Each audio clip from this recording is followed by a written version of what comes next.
అందరికీ వందనాలండి. ఎలా ఉన్నారు? అందరూ బాగున్నారా? దేవుడు మరొక రోజు మనకి ఇచ్చినందుకే ముందుగా దేవునికి కృతజ్ఞతలు చెల్లించుకుందాం.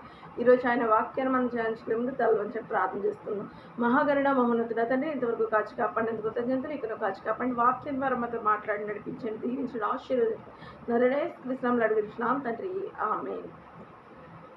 ఈరోజు ఆయన పరిశుద్ధ వాక్యాన్ని మనం ధ్యానించుకుందామండి. మత్తయి సువార్త 23వ అధ్యాయము 28వ వచనం.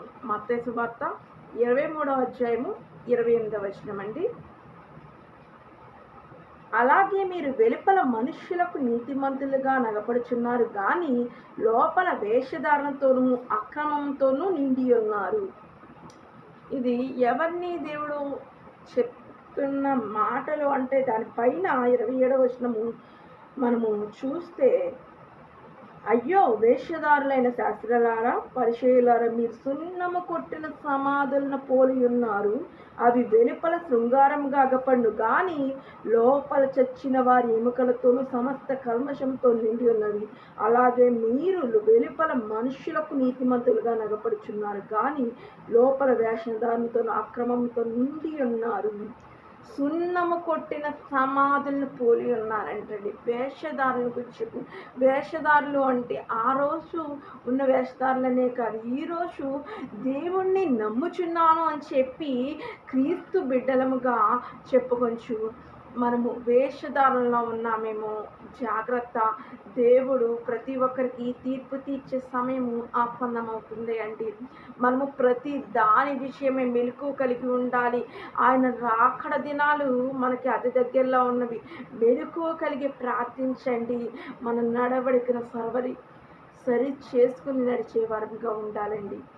ఇక్కడ పరిచయులు ఏం చేస్తున్నారంటే, వారిని బట్టి దేవుడు చెప్తున్న మాటలు, మీరు ఎలా ఉన్నారంటే పైకి నీతిమంతులుగా ఉంటున్నారు కానీ లోపల మీరు కల్మషం అయిపోయారంటండి. పాపములో మునిగిపోతున్నారు. పై మెరుగులే చూసుకుంటున్నారు కానీ లోపల నీ హృదయము శుద్ధీకరించలేకపోతున్నారు. వేషధారులారా, అయ్యో పరిచర్యలారా, మీకు శ్రమ. దేవుని వాక్యం సెలవిస్తుందని ప్రభువు వారు చెప్పిన మాట ఇది. ఈ మత్తయి సువార్త, లూకా సువార్త, ఈ సువార్త 4 కూడా, మార్కు సువార్త, అలాగే యోహాను సువార్త, ఈ 4 సువార్తలు కూడా ఏం చెప్తాయంటే ప్రభువు వారి యొక్క మరణమును గురించి, ఆయన సువార్త విషయాల గురించి లిఖించబడతాయండి.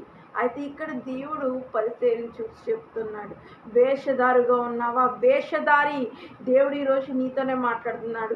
ఇప్పటి వరకు వేషధారణ కలిగి ఉన్నావేమో, ఇక్కడి నుంచైనా నీ వేషధారణ తీసివేసి నిజమైన హృదయముతో దేవుని స్తుతించే వ్యక్తిగా నీవు ఉండాలి. స్త్రీ అయినా పురుషులైనా కానీ మనము దేవుణ్ణి సంపూర్ణ హృదయంతో స్తుతించాలంటుంది. నీ పూర్ణ హృదయంతో, నీ పూర్ణ ఆత్మతో నీ దేవుడని యెహోవాను సేవించవలను. ఆయన మనకిచ్చిన ఆజ్ఞలో ఒక ఆజ్ఞగా ఉంది కదా, మరి ఆయన ఆజ్ఞ నీవు అనుసరిస్తున్నావా, లేకపోతే అతిక్రమిస్తున్నావా? లేకపోతే ఇక్కడ చెప్పబడిన రీతిగా పై మెరుగులు దిద్దుకున్నట్టు పైకి నీతిమంతునిగా ఉంటూ లోపల కల్మషముగా ఉంటున్నావా?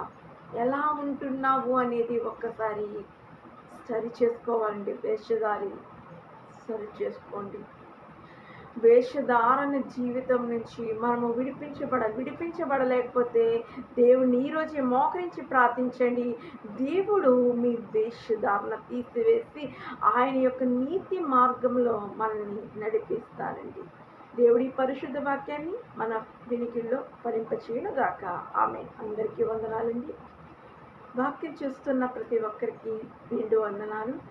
వాక్యం చూసేవారు మీ పేరు, ఊరు కింద కామెంట్లో టైప్ చేయండి. వాక్యము ఎంతవరకు వెళ్తుంది అనేది తెలుస్తుండడానికి మాత్రమే ప్రార్థించండి. ఏ సమస్య వచ్చినా ప్రభువారు ఉన్నారు. దేవుడు చెప్తున్నట్టుగా వేషధార జీవితం విడిచిపెట్టి మనుషులుగా మనము ఆయన నీతిని అనుసరించి నడుచుకునే వారంగా ఉండాలండి. వాక్యాన్ని నలుగురికి షేర్ చేయడం ద్వారాగా మంచి చేసిన వాళ్ళు మొత్తం కదా.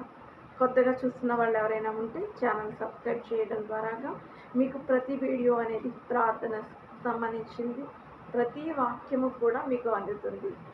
దేవుడు మిమ్మల్ని, మీ కుటుంబమును బహుగా దీవించుగాక. ఆమేన్.